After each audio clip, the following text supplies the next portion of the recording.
नमस्कार, मी गौरी सूर्यवंशी. एस मराठीमध्ये आपलं स्वागत. वळूया आजच्या बातमीकडे. दिंडोरी तालुक्यातील वणी येथील राधाकृष्ण मंदिरामध्ये श्री विठ्ठल वारकरी शिक्षण संस्थेचे उद्घाटन आज मच्छिंद्र महाराज अहिरे वाडी भोकरकर यांच्या हस्ते करण्यात आले. यावेळी श्री सुरेश महाराज शास्त्री यांच्या सुश्राव्य हरी कीर्तन आणि आज वारकरी शिक्षण संस्थेचे उद्घाटन झाल्यानिमित्ताने कीर्तन सेवा संपन्न झाली. यावेळेस लखमापूर येथील अक्षय महाराज तसेच अभिजित महाराज देशमुख व श्यामराव उर्फ बापू बाबा वणीकर आणि परिसरातील गुणी जाण उपस्थित होते. खरं जर वास्तविक पाहायला गेलं तर या ठिकाणी भरपूर असे मान्यवर उपस्थित आहेत. आमचे अक्षय बाबा आहेत या ठिकाणी, त्यांचे आभार व्यक्त करतो.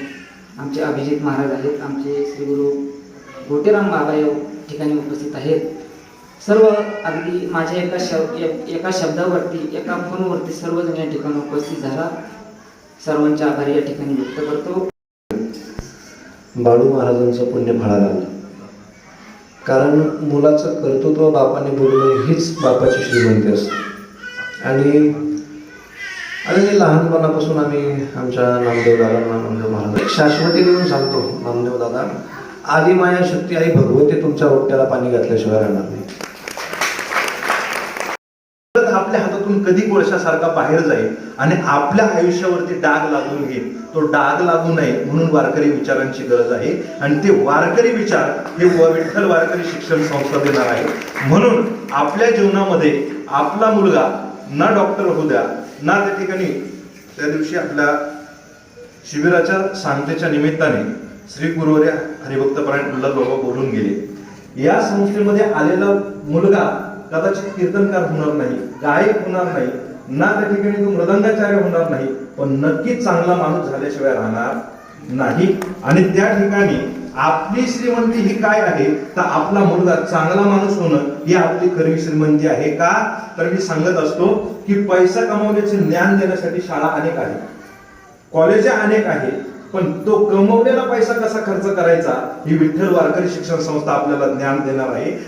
वणीकर ग्रामस्थांच्या वतीने आदरणीय अभिजित महाराजांनी सांगितलंय. अजून तुम्हाला सांगतो, आदरणीय आमचे महाराज बोलले, अक्षय महाराज अतिशय छान बोलले.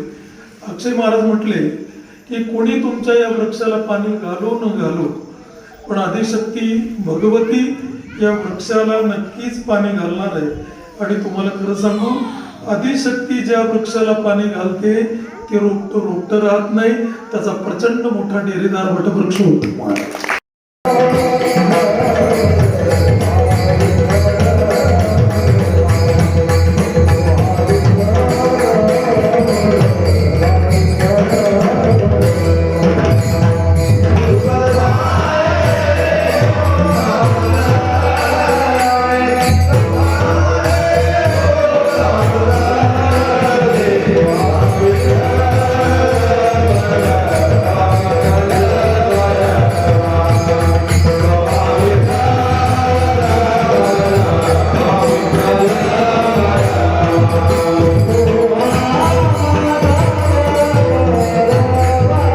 एस मराठी न्यूज साठी वृत्त संपादक श्यामराव सोनवणे, वणी.